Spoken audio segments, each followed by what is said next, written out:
On the 23rd of January 2020, Christian Drosten's team published their diagnostic workflow for the detection of 2019 novel coronavirus by real-time RT-PCR. As stated in the introduction, their protocol was in fact designed in absence of available virus isolates or original patient specimens. The hypothetically formulated assays were based on downloading SARS-related virus sequences from GenBank in the sequence released by the Chinese authorities on the 3rd of January. So despite the claim they were reporting on the establishment and validation of a diagnostic workflow for SARS-CoV-2, it still hadn't been established that SARS-CoV-2 actually existed in nature. They were simply generating a hypothetical sequence from previously detected sequences and then created some primers to target some short sections within that sequence. There could be no statement made as to what these primers might react to out in the field. Once again, no virus required for these virologists.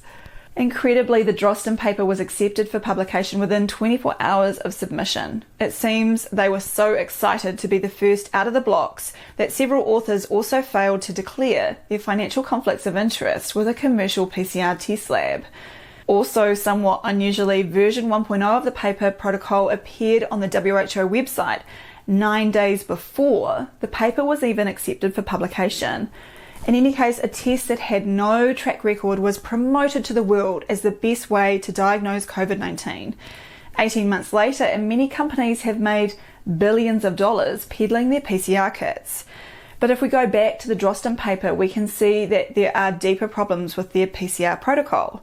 In the section where they discuss the sensitivity of their PCR, there is a key word that only gets mentioned once in the paper: analytical. They say to obtain a preliminary assessment of analytical sensitivity, we used purified cell culture supernatant containing SARS-CoV strain Frankfurt 1 virions grown in vero cells. The definition of analytical sensitivity is outlined in Stephen Buston's MICE guidelines. Analytical sensitivity is how good the assay is at picking up the sequence if it exists at all in a sample.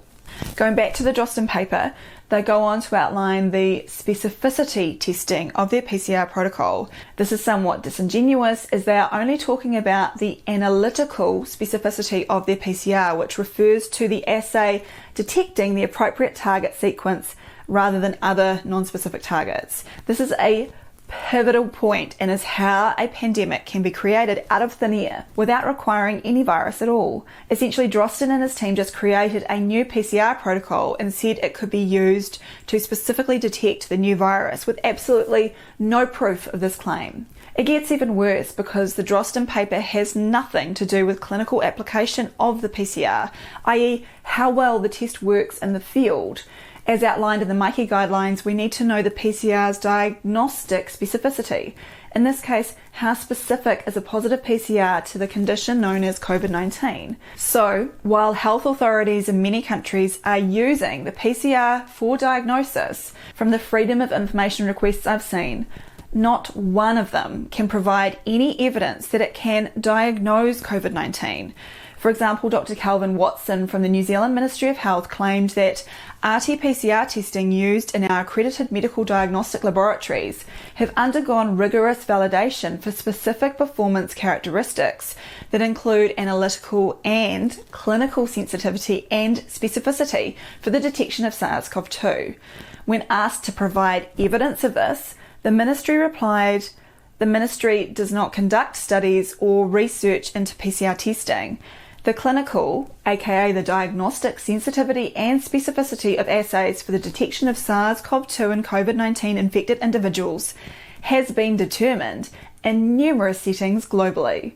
But despite saying there were numerous studies, the ministry could not even list one to back up their claim.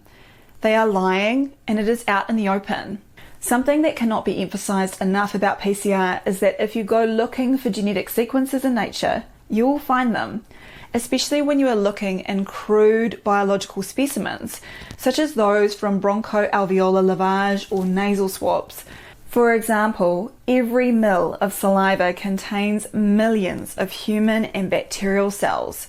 and a single mammalian cell has been estimated to contain around 360,000 mRNA molecules. I'll let Carrie Mullis, the inventor of the PCR, point out the fallacy of drawing conclusions from the mere detection of some genetic fragments.